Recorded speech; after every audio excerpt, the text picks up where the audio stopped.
વિસાવદર બેઠકની પેટા ચૂંટણીનો કાર્યક્રમ જાહેર થઈ ચૂક્યો છે। એટલું જ નહીં, ઉમેદવારી માટે ફોર્મ ભરવાનું જાહેરનામું પણ બહાર પડી ચૂક્યું છે।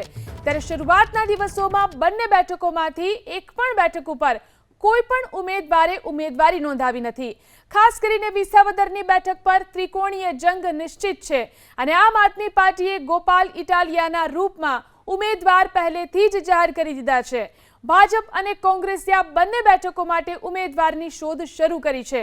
બંને પક્ષોએ નિયુક્ત કરેલા નિરીક્ષકો, કાર્યકર્તાઓ અને સ્થાનિક નેતાઓને મળી અને સેન્સ મેળવી રહ્યા છે।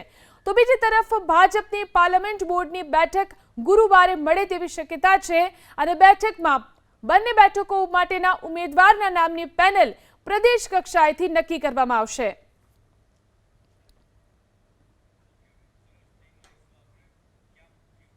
કડી અને વિસાવદર બેઠકની પેટા ચૂંટણીનો કાર્યક્રમ જાહેર થઈ ચૂક્યો છે। એટલું જ નહીં, ઉમેદવારી માટે ફોર્મ ભરવાનું જાહેરનામું પણ બહાર પડી ચૂક્યું છે। ત્યારે શરૂઆતના દિવસોમાં બંને બેઠકોમાંથી એક પણ બેઠક ઉપર કોઈ પણ ઉમેદવારે ઉમેદવારી નોંધાવી નથી। ખાસ કરીને વિસાવદરની બેઠક પર ત્રિકોણીય જંગ નિશ્ચિત છે અને આમ આદમી પાર્ટીએ ગોપાલ ઇટાલિયાના રૂપમાં ઉમેદવાર પહેલેથી જ જાહેર કરી દીધા છે। ભાજપ અને કોંગ્રેસે આ બંને બેઠકો માટે ઉમેદવારની શોધ શરૂ કરી છે।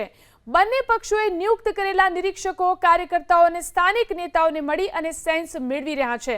તો બીજી તરફ ભાજપની પાર્લામેન્ટ